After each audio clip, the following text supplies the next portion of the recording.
President Donald Trump marking 100 days in office today, and immigration is a major focus of his presidency.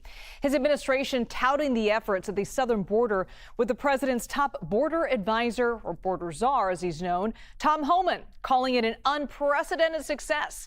Federal authorities have deported more than 139,000 undocumented immigrants since Trump took office.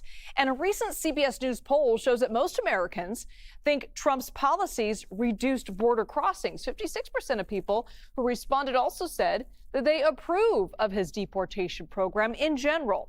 Now, on the flip side, though, Trump's handling of immigration is generally lower than it was earlier in his term. Only 49% of people actually like what he's doing with immigration.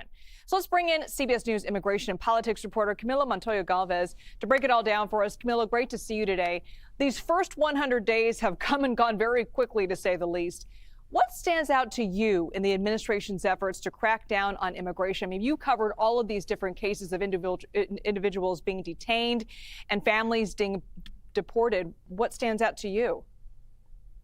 Well, Liz, the administration has indisputably moved aggressively and quickly to fulfill the president's mass deportation promise. And they have, for example, dramatically expanded the categories of undocumented immigrants who are now eligible to be arrested and deported by federal immigration authorities. Under the Biden administration, those arrests were generally limited to people who were in the country illegally, but also had committed serious crimes, as well as national security threats and recent entrants along the U.S.-Mexico border. Now everyone is fair game for deportation if they are in the country without papers, including non-criminals and criminals alike. We saw, obviously, several cases last week of undocumented mothers being deported to Honduras, despite the fact that they have American-born children. The administration is saying that just because you have an American child will not protect you from deportation. So the deportation priorities here are much broader, and we should underscore that the administration can point to some success at the U.S.-Mexico border, where illegal crossings have dropped dramatically since last year during the Biden administration. For example, in March, Border Patrol apprehended just 7,000 migrants along the entire U.S.-Mexico border. That is a more than 90% drop from the same time period last year, Liz. And Camilo, I want to bring up this CBS News poll. A large majority of people who responded say that they don't approve of legal U.S. residents detained or deported by mistake. Yet these things have happened, and the Trump administration continues to draw criticism of their efforts. And in an interview with The Atlantic, Camilo, President Trump responded to a question about the possibility of deporting a legal citizen. He said, quote, "Nothing will ever be perfect in this world."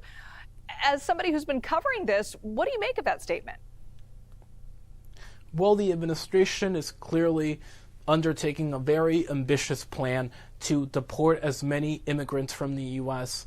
and in the process, according to advocates, is risking trampling on the due process rights of individuals, including non-citizens, but also citizens. We have now heard of cases of the administration deporting families of undocumented individuals, but who also have U.S. citizen children. And in those cases, for example, from last week, attorneys for the U.S.-born children say that the children's due process were not provided for, and also that the mothers were deported without being given a fair and reasonable opportunity and chance to decide whether or not their children could remain here in the care of a legal guardian. And obviously the administration has not just targeted undocumented immigrants who are here illegally, it has also targeted legal immigrants in some cases, including the activists on social media, on college campuses rather, who the administration says have expressed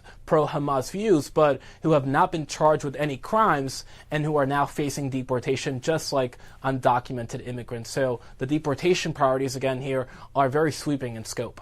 And those people have legal U.S. citizenships. And just yesterday, President Trump also signed some new executive orders, including one aimed at sanctuary cities. What can you tell us about that?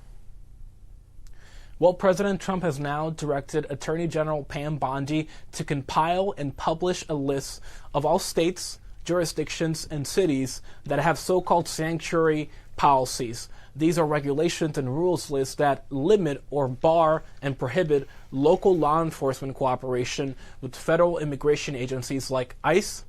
These include states like New York and California, and cities like Chicago, Denver, and New York City. And the president also instructed the administration to find consequences, quote unquote, to target these cities. That could come in the form of lawsuits challenging the local sanctuary city policies, but also through efforts to try to withhold federal funds. That action so far has been stalled in court, but it looks like the administration wants to revive that effort, Liz. All right, Camilo Montoya-Galvez, thank you so much for that.